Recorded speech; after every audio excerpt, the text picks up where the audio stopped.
저를 따라 합시다. 오직 성경으로, 오직 성령으로. 그래요. 우리 인생을 주관하는 것은요, 말씀과 성령이에요. 말씀과 성령 믿으시기를 축원합니다. 하나님 말씀과 성령이 없으면 우리는 살 수 없어요. 여러분, 지옥에서 온 저승사자라는 별명이 붙었던 전 청송교도소 교도관이었던 박효진 장로님이라고 혹시 아세요? 지금은 그분 이렇게 사진을 보면요, 참 순해 보여요. 그런데 옛날에는 그분이 오죽했으면 우리나라 최고의 흉악범들이 모이는 교도소가 청송교도소인데 거기에서 별명이 지옥에서 온 저승사자였겠어요. 그렇게 두드려 팼대요. 재수자들을요. 그렇게 두드려 팼대요. 재수자들도 청송교도소 올 정도면은 흉악범 중에 흉악범들이니까 말을 들었겠어요? 이게요, 말을 안 듣는 거예요. 그러니까 두드려 패고 괴롭히고 그랬는데 지금은 이분이 어디를 가냐 하면 예수님을 만나고 성령을 받고 장로님이 돼가지고 지금은 어디에 가 있느냐? 우리나라 최초의 민영교도소라고 하는 소망교도소라고 있어요. 거기에 이제 소장으로 가 있어요. 이분이 지금은 은퇴했는지 잘 모르겠고요, 제가. 그런데 이분이 거기에 가 계셔요. 그런데 여기가 어디냐? 여주에 있는데 재단법인 아가페에서 세운 곳인데 이사장이 누구냐? 명성교회 김삼환 목사님이에요. 근데 그 김삼환 목사님이 소망교도소를 세울 때 이런 얘기를 하셨어요. 소망교도소를 세울 때 있었던 이야기래요. 여주에 교도소를 짓는다고 하니까 지역에서요, 우리 지역의 교도소가 웬 말이냐? 절대 안 된다. 결사 반대. 그래가지고 반대가 엄청났대요. 그런데 정부에서는 허가가 났는데 지역에서는 교도소 절대 들어오면 안 된다고 그걸 공약으로 내걸었던 분이 군수가 됐대요. 군수가. 그럼 어떻게 해요? 이제 허가는 다 받아놨는데 이분이 반대를 하니까, 군수가 반대를 하니까, 그래서 목사님이 기도하면서 이분을 설득하고 또 설득해서 나중에는 이분이 이제 적극적으로 돕는 분이 되었는데, 그런데 이분이 2010년에 공직선거법 위반으로 갑자기 구속이 됐대요. 그래서 이분이 어디를 들어갔어요? 교도소를 들어가게 됐대요. 군수가 그렇게 교도소 들어오는 걸 반대하던 분이 이제 교도소를 들어갔어요. 그래서 목사님 면회를 갔대요. 갔더니 엉엉 울면서요, 그분이 뭐라고 말하냐면, 안아주고 기도했더니 이분이 하는 얘기가, 목사님 내가 씌었습니다 그랬대요. 뭐가 씌었었다는 거예요. 나한테 국회의원이 공천을 안 해주니까 공천해달라고 돈을 갖다가 줬대요. 그랬더니 이 국회의원이요, 경찰하고 신문사 기자를 다 불러다 놓고 군수 보고 이 돈 가져가라고 연락을 했대요. 그래서 돈 가지러 갔더니 보니까 받아가는데 사진 다 찍고 경찰이 와가지고 바로 그 자리에서 쇠고랑 채워가지고 그 자리에서 구속됐다는 거예요. 이분이 하는 말이, 목사님 제가 평생 공무원으로 지내면서 세상에 나가서 부족함 없이 똑똑하게 살았는데 왜 이렇게 바보같이 그런 짓을 했는지 제가 모르겠다고, 내가 무언가에 씌었었다고 그렇게 얘기하더라는 거예요. 그런데요, 이분을 신고한 그 국회의원, 그분도 이분을 면회를 왔대요. 이분이 군수랑 오랜 친구였대요. 그런데 오랜 친구였는데 본인이 공천을 해서 이 사람이 군수도 되고 그랬는데 자기도 잘 모르겠대요. 왜 이 군수를 구속하라고 신고를 했는지 자기도 잘 모르겠다는 거예요. 자기도 그때 무언가에 씌었었던 것 같다고, 너무 후회된다고 그 얘기를 했다는 거예요. 여러분 어때요?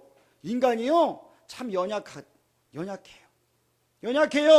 그래서 내 지혜와 지식이 뛰어나다고, 인격이 뛰어나다고, 깨끗하다고 자랑하면 자랑할수록 내가 교만해져요. 교만하면 거기에 사탄이 틈타요. 사탄이 틈타서 넘어뜨리는 거예요. 여러분, 이 시대에요, 얼마나 많은 중독이 있는지 몰라요. 내가 끊고 싶은데 끊지 못하는 그건 중독이에요. 그건 중독이에요. 알코올 중독. 여러분, 이 사람들 아주 무서워요. 완전히 묶여서 사는 거예요. 도박 중독. 이게요, 내 힘으로 끊기가 어려운 거예요. 일 중독이 있어요. 이 일 중독은요, 가정이고 뭐고 다 팽개치고 오직 일하는 거에 묶여 살아요. 성 중독, 음란 중독도 있어요. 너무나 많은 중독이 있어요. 어떤 사람은요, 신문을 보니까 100억이 넘는 회사 돈을 가지고 가서 도박판에다가 다 잃고 나중에는 회사 돈에 처갓집에 나중에는 빚까지, 사채빚까지 얻어가지고 저 카지노 가고 강원랜드 가가지고 거지가 됐어요. 그리고 나서요, 그래도 못 깨닫는데요. 그러면서 목사님한테 전화를 한대요. 목사님, 기도해 주세요. 저 지금 강원랜드예요. 이번에는 꼭 대박 좀 나게 해주세요. 기도 좀 해주세요. 그런다는 거예요. 이런 사람도 있더라는 거예요. 이 묶여 있어서 그러는 거예요. 묶여 있어서.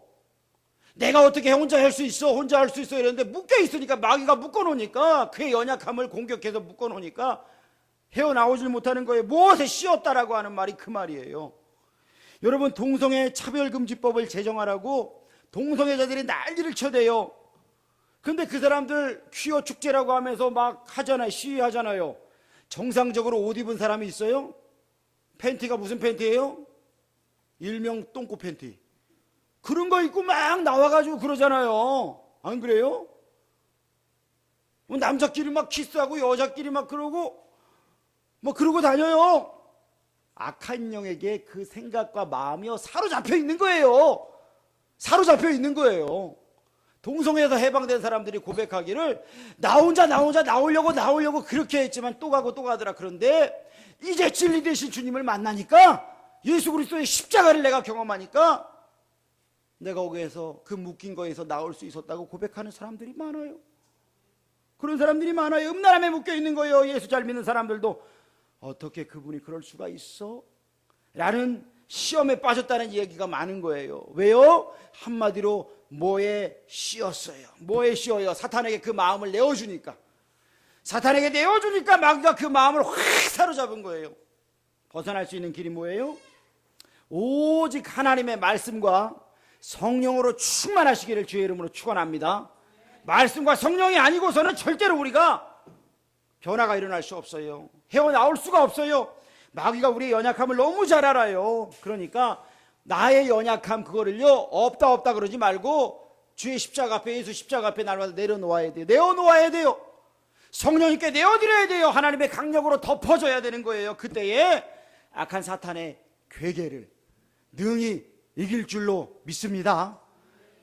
여러분, 동남아에 있는 캄보디아라고 하는 나라가 있어요. 캄보디아가요, 여러분 1970년대에 킬링필드라고 하는 참혹한 내전을 겪었어요. 이게요, 같은 민족끼리 150만 명을 죽였어요.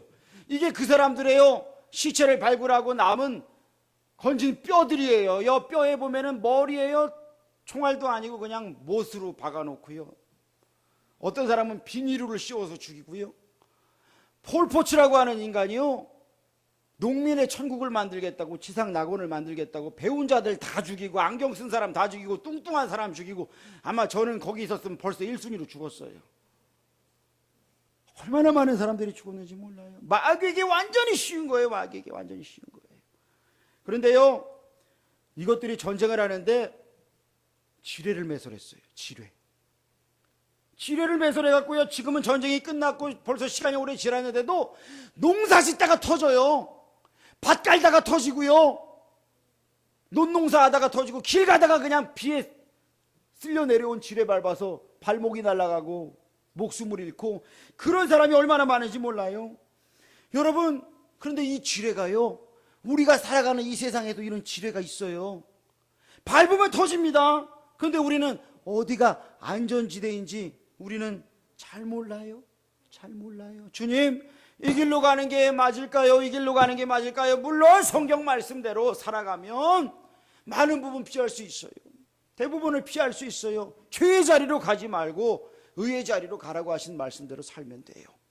그런데 또한 세밀한 부분들, 그 부분들은 우리 성령께서 인도하시는 대로 따라가야 돼요. 성령께서 인도하시는 대로 내가 하나님 말씀과 성령에 민감해서 살아갈 때에 우리 인생에 사단 마귀가 심어놓은 불행의 지뢰, 재난의 지뢰, 파멸의 지뢰에서 우리가 보호받고 건진받음을 믿으시길 축원합니다. 그래서 우리가 말씀과 성령으로 날마다 충만하게 살아가야 돼요. 오늘 읽은 말씀 앞에 내용이 뭐냐? 베드로가요, 성령의 충만함을 받았어요. 그래서 예루살렘 사람들에게 설교하는 내용이에요. 여러분, 베드로가 설교를 배웠어요? 설교를 배운 적이 없잖아요. 저는요, 주일학교 교사하면서요, 아마 제 기억으로는 고등학교 1학년 때부터 중학교 3학년 그 어감부터 주일학교 교사를 했던 것 같아요. 그때 교사하면서 가끔씩 설교도 했어요. 뭘 알고 했겠어요? 그렇죠? 뭘 알고 했겠어요? 근데 예전에는 제가 신학교 1학년 때 설교하는데요, 저 뒤에서 주일학교 부장장 오시면요, 다리를 꼬가지고 코딱지를 후비고 있더라고. 나는 봤어. 그 코딱지 후에서 덩어리를 튕기는 것까지 봤어. 근데 제가 주일학교 아이들 데리고 설교한 게 뭔지 아세요? 너희가 거듭나야 하리라. 엄청난 설교를 한 거예요. 너희가 거듭나야 하리라. 내 딴에는 큰 꿈과 비전을 가지고 이 아이들이 오늘 주님 만나야 된다, 이 마음 가지고 설교했는데, 끝나고 났더니 그 코딱지 후비던 장로님이 뭐라고 말하냐면, 한 선생, 설교는 그렇게 하는 게 아니야. 저한테 그러더라고요. 그래서 되게 마음이 힘들었어요. 그 다음에는 또 뭐 여러 가지를 준비해서 갔더니, 한 선생 오늘 설교 잘했어. 설교는 또 그렇게 하는 거야. 또 그러는 거예요.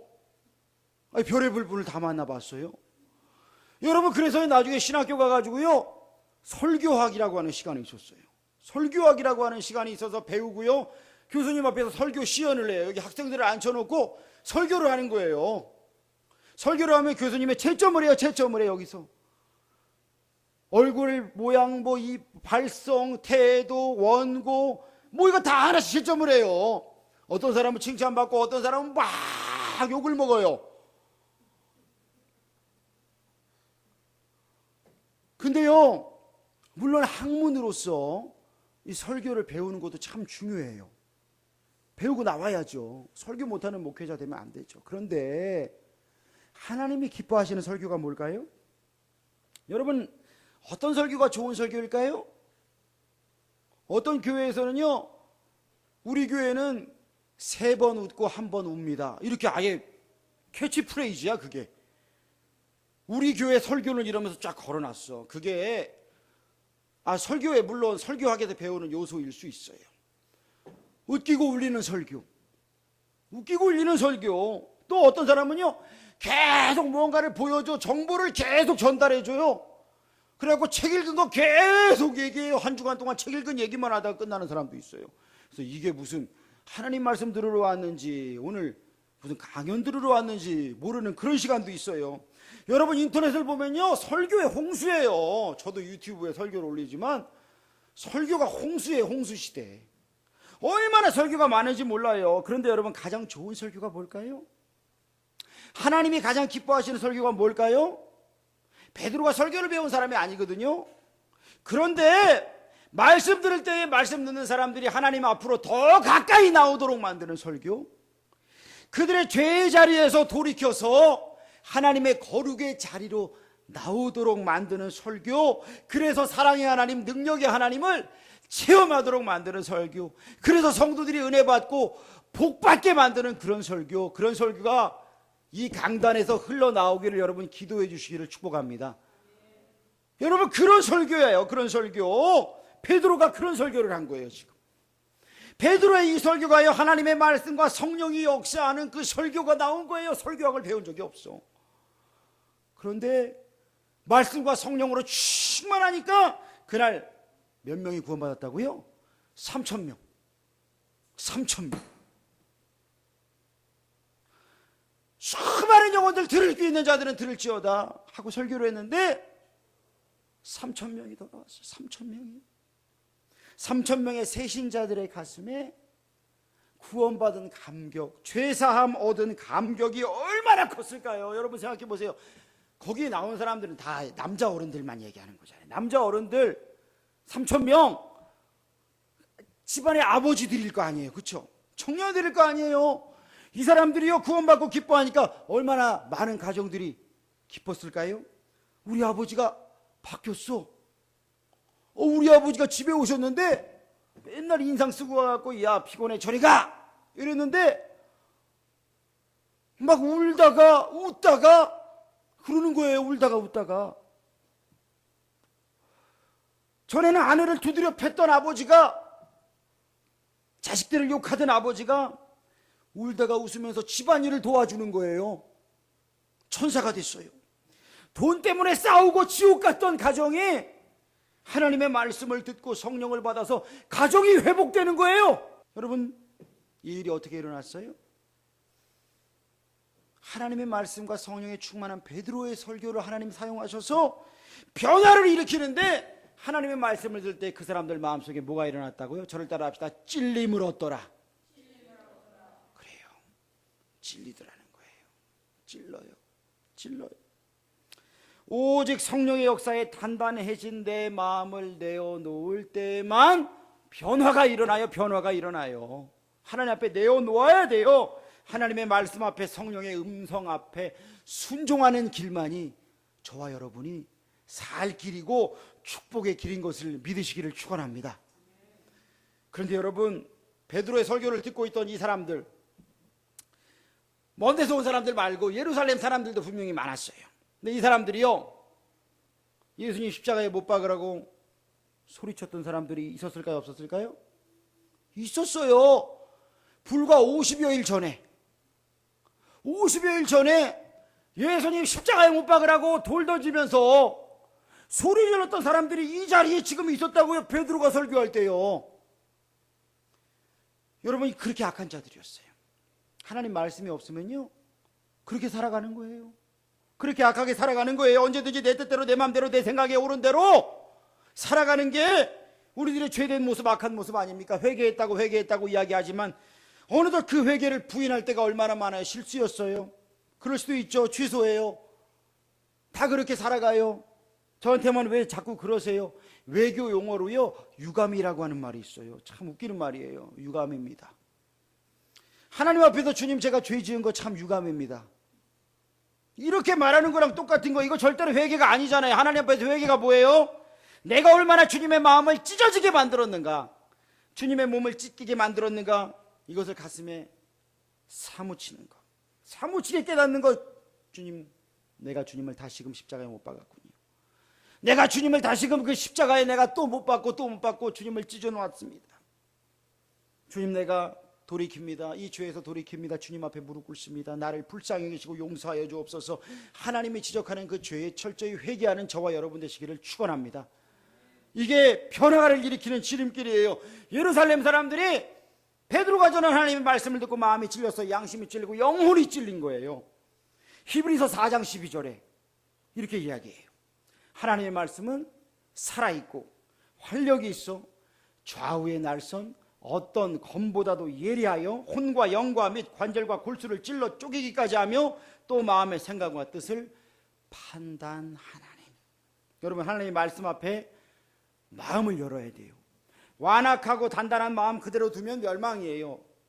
다윗은요, 밧세바와 간음을 하고 우리아를 죽게 한 크나큰 죄인이었는데 나단 선지자의 책망 앞에 내가 죄인입니다, 하나님 앞에 신명을 찢으면 통에 자복합니다. 그러나 바로는요, 애구방 바로는요, 그의 마음을 돌처럼 단단하게 만들잖아요. 그래서 10가지 재앙을 다 얻잖아요. 무슨 10가지 축복도 아니고 10가지 재앙을 다 받아요.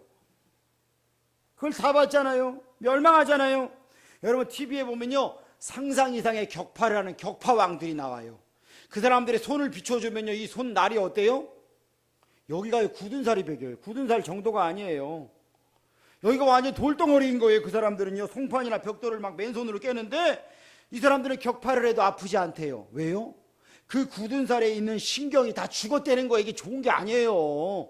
신경이 다 죽은 거예요. 맨날 내려치니까. 나 왜 그러는지 몰라. 그 사람들 부숴요. 단단해지는 거예요. 신경이 죽어가고 꼬집고 때리고 바늘로 찔러도 아프지 않은 거예요. 우리의 마음에도 굳은 살이 배겨가지고 아무리 하나님의 말씀을 들어도 찔림이 없다면 이게 얼마나 안타까운 일입니까? 죄의 유혹이 너무나 강해서요, 늑대를 잡는 길이 있다는 거예요. 늑대를 잡는 길이요, 저기 북극 같은데요, 늑대를 잡을 때요, 칼을 박아 놓는데요, 피를 묻혀 놓는데요, 얼음으로요 덮어요.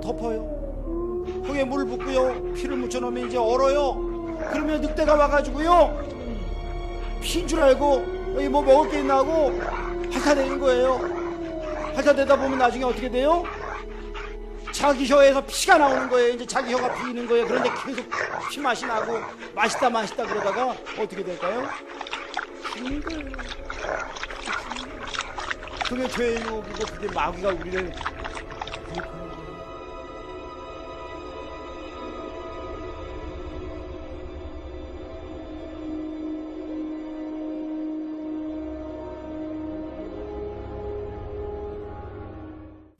제가 이번 주에요,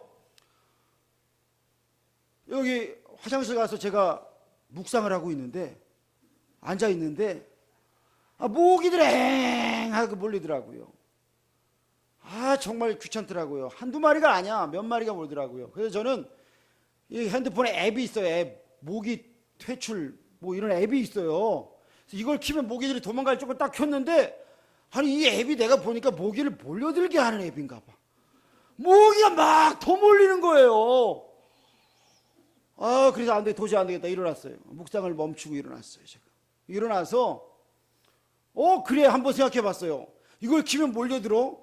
그래서 제가 빨리 와서 F키를 들고요. 나왔어요. 그래서 켜서요. 화장실을 몇 바퀴 돌았어요. 그런데 진짜 모기들이 막 모이는 거예요.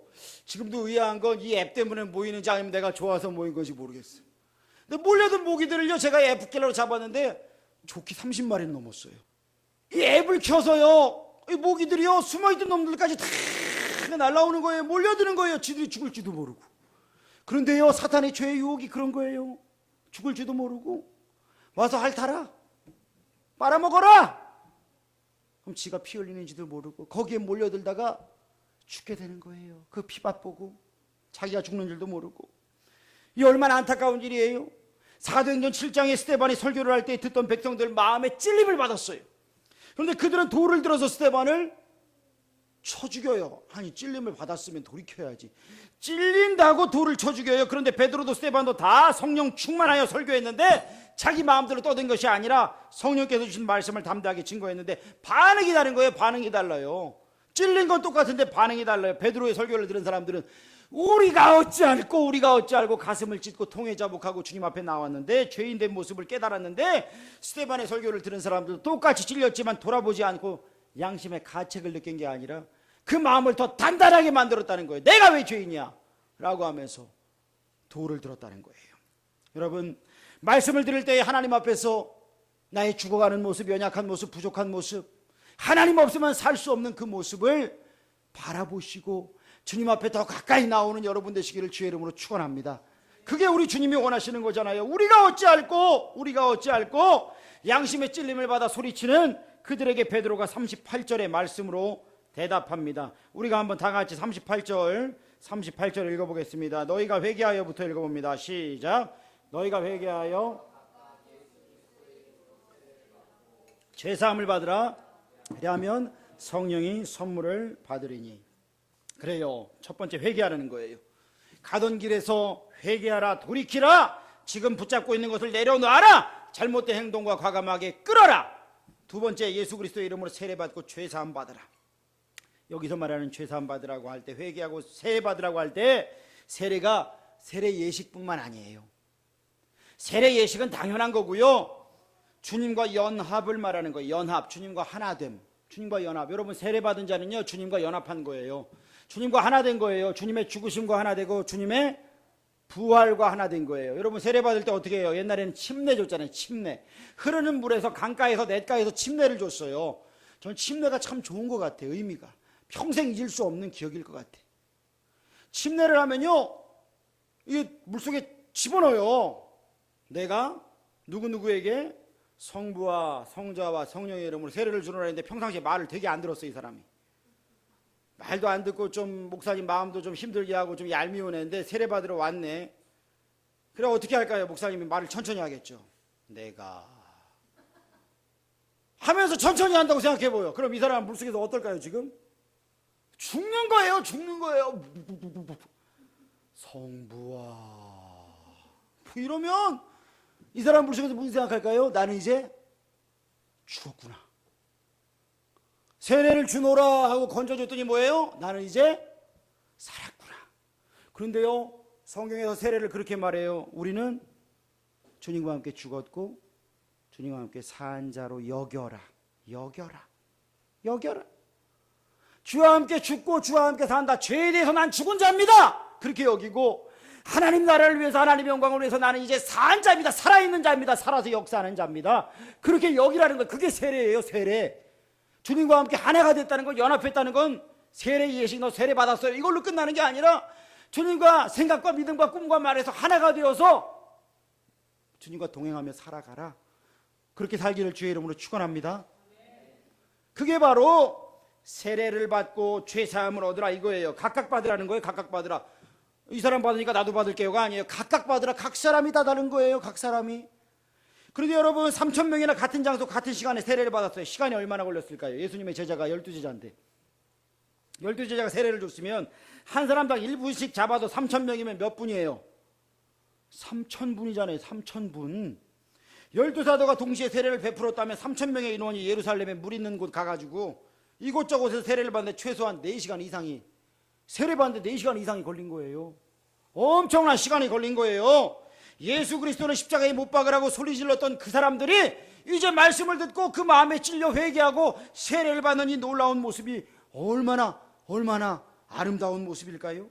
그러나 그 모습이 아무리 장관일지라도 그 세례 행위의 구원이 있는 게 아니라 각 사람이 주님과 연합한 자가 되어야 된다는 거예요. 연합한 자, 주님과 연합한 자가 되시기를 축원합니다. 군대에 가면 세례를 줘요. 군대 훈련소에 가면 교회에서요 세례를 베푸는데요, 군대 훈련소에 세례 받을 때 뭘 주느냐? 초코파이를 줘요. 초코파이. 성당에서 세례를 받으면 OS를 줘요. 그런데 절에서도요 수계라는 것을 줘요. 그래서 수계를 받으면 법명을 줘요. 그런데 거기는 절에서는요 초코파이도 주고 매치박 막 이런 것도 주더라고. 하나를 더 끼워주는 거예요. 그러니까요 이 군대에 가가지고 이번 주는 교회 가서 세례 받고 다음 주는 절에 가서 또 받아. 뭐 수계라고 받아. 걔들도 있어. 일부러요 이런 걸 다르게 해요. 줄을 다르게 해요. 어떤 놈은 3개 받는 놈도 있어. 기독교, 천주교, 불교, 종교 3개 종교에 갖고 다 머리 들이밀고 받아내는 거예요. 여러분 이게 무슨 의미가 있어요? 그래서 군대에서 세례교인 이야기하면요, 아니 부대원은 1,000명인데 세례 받은 사람이 700명, 수계 받은 사람이 800명, 뭐 성당에서 받은 사람이 뭐 600명 이러면 벌써 부대위원회 한 2-3배가 되는 거예요. 벌써 이게 말도 안 되는 이야기가 그래서 벌어지는 거예요. 여러분 로마서 6장 5절 말씀 우리 한번 같이 읽어봅시다. 시작. 만일 우리가 그의 죽으심과 같은 모양으로 연합한 자가 되었으면 또한 그의 부활과 같은 모양으로 연합한 자도 되리라. 그래요. 죽으심과 같은 모양으로 연합했어요. 주님과 함께 죽습니다. 주님과 함께 살겠습니다. 이게 연합이라는 거예요. 갈라디아서 3장 27절 세례를 뭐라고 이야기하느냐 읽어봅시다. 시작. 누구든지 그리스도와 합하기 위하여 세례를 받은 자는 그리스도로 옷 입었느니라. 그래요. 그리스도로 옷 입었다고. 여러분 지금 무슨 옷을 입고 있어요? 세례가 예수 그리스도 앞에서 주님과 하나 되었다는 거. 주님이 여러분 이 옷이 메이커가 다 다르지만 주님이 옷을 입혀주시는 거예요. 제가 오늘 아침에요 이 도서관 책장이 아침 일찍 와가지고요 우리 조국현 성도랑 같이 날랐어요. 근데 저도 모르게 이 양복을 입고 날랐더니 보니까 많이 묻었더라고. 한참을 털었어요. 털면서 느낀 게 뭐냐 하면 내가 하나님 앞에서 의의 옷 잘났다고, 또 때로는 너무 부족해서 못 나가겠다고 했던 그 모든 의의 옷이고 죄의 옷이고 모든 그 어떤 것일지라도 우리 주님께서는 덮어주시는구나. 맞아. 그게 덧입는 것이지, 그게 주님께서 나를 덮어주시는 것이지, 그 생각을 했어요. 여러분 그렇지 않아요?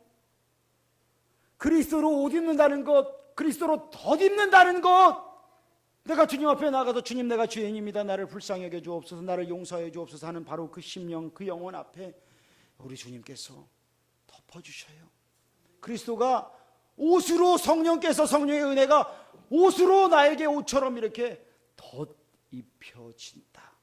이 말씀을 믿으시고 깨달으시기를 축원합니다. 세례가 주님 앞에서 연합하면서 살아가는 거예요. 신앙생활에는 의미가 중요합니다. 덮어놓고 옆 사람이 간다고 따라가면 안 돼요.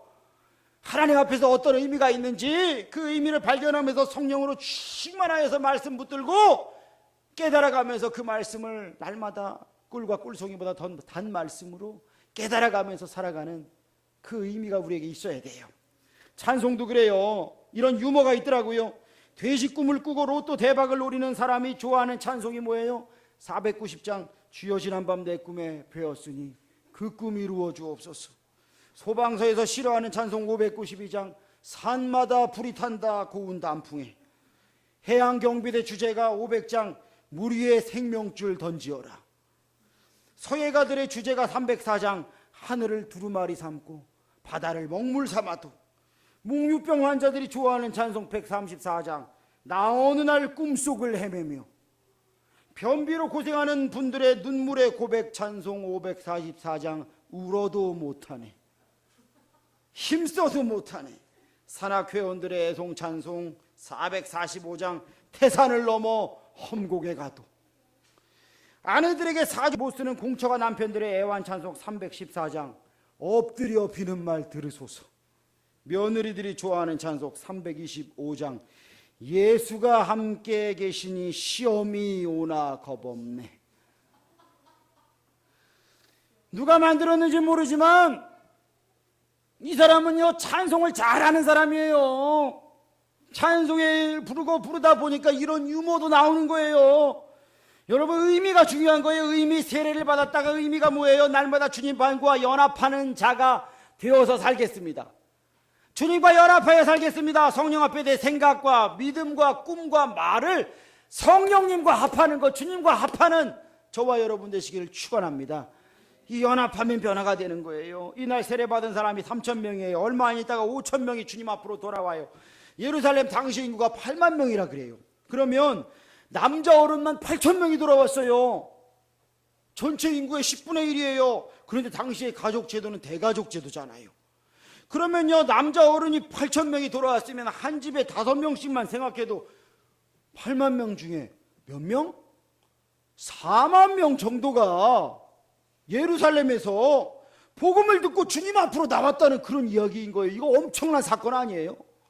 어마어마한 사건이에요. 50%의 인구, 그 도시의 50%의 인구가 주님 앞으로 돌아온 거예요. 그런데 그 많던 사람들이 다 시간이 지나고 다 어디 갔어요? 다 어디 갔어요? 40절에 베드로가 말해요. 너희가 이 패역한 세대에서 구원을 받으라. 패역하다, 삐뚤어졌단 말이에요. 삐뚤어졌단 말이에요. 여러분, 세상의 흐름이요 그래요. 삐뚤어진 거예요. 포스트 모더니즘. 절대 진리가 어디 있느냐, 권위가 어디 있느냐, 다 상대적인 거 아니야. 진리는 여기에도 있고 저기에도 있어. 이게 포스트 모더니즘이잖아요. 이 패역한 세상의 특징이 뭐예요? 왜 내가 꼭 예수를 믿어야 되느냐? 그래서 주님 앞에 나오지 못하도록 하는 방해가 얼마나 많아요? 구원파 한번 구원받으면 그걸로 끝이지 뭔 회개가 또 폐개야 라고 이야기를 해요. 여러분, 저번에 보니까 신기술이 나왔는데요, 세차를 하지 않아도 더러운 것이 묻지 않는 차를 만든대요. 그 기술로 의하면 옷에 김치 국물을 포함해서 어떤 것도 묻지 않는 티셔츠, 셔츠를 만들어낼 수 있다는 거예요. 얼마나 좋아요? 저는 짜장면 먹을 때 예전에 교회에서요, 와이셔츠 입고 있으면 꼭 신문지를 이렇게 쓰고 먹었어요. 칼 쓰듯이. 튀지 말라고.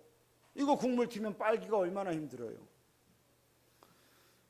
그런데요, 내가 구원받았지만 날마다 죄의 유혹 앞에 내가 튀잖아요. 유탄이 맞아요. 총알이 맞아요. 그래갖고 넘어질 때가 얼마나 많아요. 쓰러질 때가 얼마나 많아요. 하나님의 마음을 아프게 할 때가 얼마나 많아요. 그 죄 앞에서 회개하고 다시금 주님과 연합하는 세례의 삶, 그 삶을 살지 않는다면 이 패역한 세상에서 하나님을 대적하는 이 세상의 물결에서 우리 또한 넘어갈 수밖에 없는 거예요. 우리 또한 쓰러질 수밖에 없는 거예요. 영혼 구원받았다고 끝나는 것이 아니에요. 날마다 주님이 우리를 구원해 주셔야 돼요. 그래서 바울 사도는 나는 날마다 구원을 이룬다. 구원을 이룬다. 하나님, 오늘도 구원하여 주옵소서. 우리의 삶의 모든 문제에서 구원하여 주옵소서. 유혹에서 구원하여 주옵소서. 마귀의 공격에서 구원하여 주옵소서. 기도하며 구원받는 여러분 되시기를, 구원을 완성하는 여러분 되시기를, 구원을 이루어가는 여러분 되시기를 주의 이름으로 축원합니다.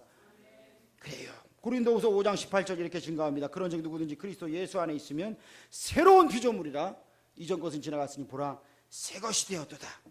그리스도 안에 있으면 새로운 피조물이고 그리스도 밖에 있으면 옛 것이에요.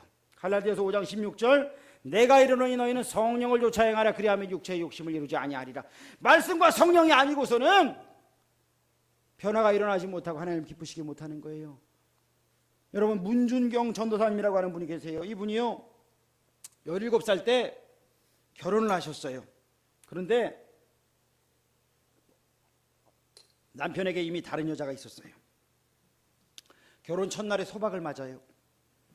남편으로부터 외면과 핍박을 받다가 목포에 나가서 살던 중에 한 여자로부터 복음을 받고 이성복 목사님으로부터 영향받아서 신학을 공부하고 전도사로 사역을 하다가 1950년 10월에 공산당에 의해서 공산군에 의해서 순교를 당하신 분이에요.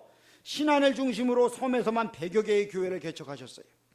수많은 성도들을 배출했는데 그분의 제자 중에 중앙성결교회 고 이만신 목사님, 한국대학생선교회 총재를 지내셨던 고 김준곤 목사님, 한신대 교수를 지내시고 치유목회 연구원 대표를 지내셨던 정태기 목사님, 이분들이 다 어린 시절에 이 문중경 전사님을 만나서 예수님을 만난 분들이에요.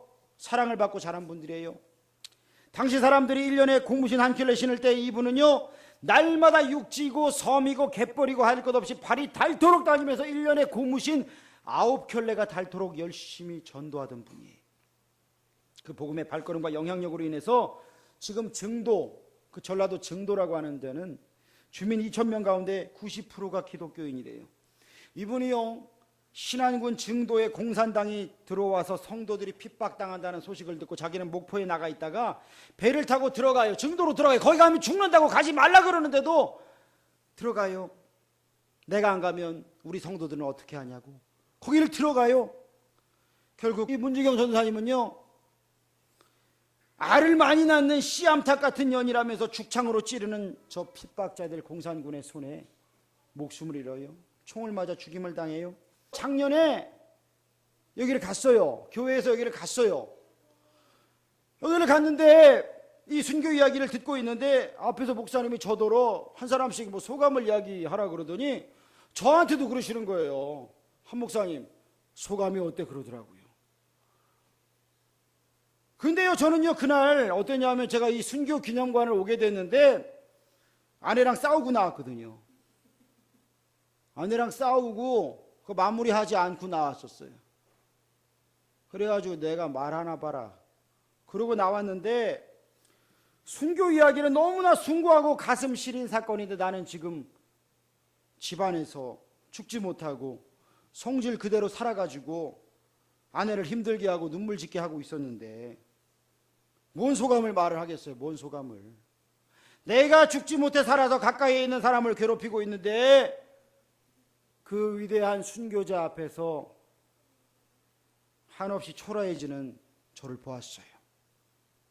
나는 이 작은 것 하나도 죽지 못하고 있는데 오늘 내가 집안에 있는 아내를 남편을 자녀를 용서하지 못하고 내가 죽지 못하고 미워하고 용납하지 못하는데 하나님이 순교 앞에서 저는 너무나 부끄럽습니다.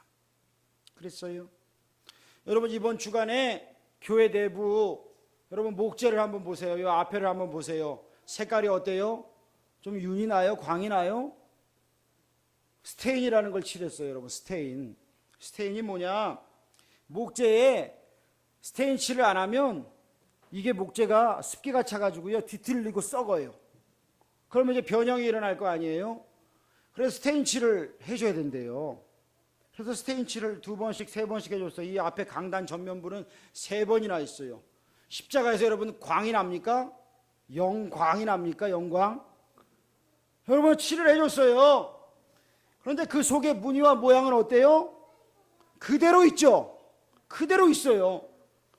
그 모양은 그대로 있고 무늬는 그대로 있는데 광채만 더욱 빛이 나는 거예요. 여러분 그래요. 우리의 죄와 허물에도 불구하고 내가 하나님의 말씀으로 보혈로 성령의 은혜를 덧입을 때에 내가 죽는 게 아니라 하나님이 내 속에서 살아 역사하시면서 나를 더 아름답게 하나님의 영광을 드높이는 도구로 사용하시는 거예요. 모세가 떨기나무를 보았어요. 그런데 나무에 불이 붙었는데 재가 되지 않는 거예요. 하나님의 말씀과 성령으로 우리가 불타면 우리가 죽는 것이 아니라 하나님은 우리의 모양 그러나 더러움은 덮어주시고 주님으로 옷 입혀주시고 더 아름답게 영광스럽게 하나님을 높일 수 있도록 우리를 사용하시는 거예요. 대전에 가면요 성심당이라고 하는 그런 빵집이 있어요. 2005년 1월 22일에 이 성심당 빵집에 불이 났대요. 어마어마한 피해가 났어요. 3층 공장이 다 불탔고요. 이게 그 당시에 대기업 프랜차이즈의 공세가 심해가지고 안 그래도 빵집이 어려운 때 불까지 나가지고 포기하고 싶었대요. 그런데 온 직원들이 마음을 모았어요. 온 직원들이 마음을 모았어요. 그래서 이들이 불이 난 이후에 다시 매출을 뛰게 만들었고 60년을 버텼어요. 60년을 버텼는데 대전 최고의 빵집, 대전 최고의 팥빙수를 파는 집, 이런 가게를 만들어 갔던 것은 사장뿐만 아니라 직원들의 한 마음, 그리고 무엇보다 이 이름이 뭐냐, 성심당, 이 천주교 신자예요. 예수님의 마음, 예수님의 마음을 가지고 우리는 빵을 나눈다. 이 마음을 가지고 빵을 팔고 있는 거예요. 위기가 찾아오고요, 불이 나고, 또 이 튀김 소보루가 유명한 집이거든요. 이게 별로 안 좋다 이렇게 얘기했지만 최악의 위기에서 구한 것은요, 이 불이 난 것. 불이 난 이후에 잿더미에서 복구하면서 우리가 더 이상 대기업과 경쟁하지 말자. 정말 소박한 재료로 된장찌개를 끓여내는 엄마 같은 존재로 그렇게 빵을 팔자. 그래서 이 사람들이요, 마음을 모았어요. 생각을 바꿨어요. 그리고 직원들에게 최고의 복지를 베풀어 줘요. 수차례 실패의 위기를 겪었어요. 그러면서도 지금은 보통 보면 이게 키우면 뭐에 투자하냐 하면 문어발처럼 뻗어나가거든요. 땅 사거든요. 건물 사거든요. 그런 거 안 해요. 정직한 노동으로 빵을 빚는다. 그래서 이 성심당 예수님의 마음으로 빵을 파는 이 가게는 빵 냄새, 그 향기에 주님의 마음을 담아서 고소한 이야기를 전하고 있어요. 책으로도 나왔어요. 여러분, 우리가 하나님의 말씀과 성령의 충만함, 그것을 덧입는 가운데에 하나님이 우리에게 열정의 불을 일으키시기를 주의 이름으로 축원합니다. 또한 감동의 향기가 여러분을 통해서 흘러 나오기를 원합니다. 빵가게 앞을 지나갈 때에 빵 냄새가 나고, 커피 가게 앞을 지날 때에 커피 향기가 나는 것처럼 우리가 말씀과 성령으로 덧입을 때만 우리 주님의 향기가 나고 생명을 구원하는 구원의 향기, 내가 변화되고 세상을 주님께로 돌아오게 하는 하나님의 능력의 종, 사랑의 종들 다 되시기를 주의 이름으로 축원합니다. 기도하겠습니다.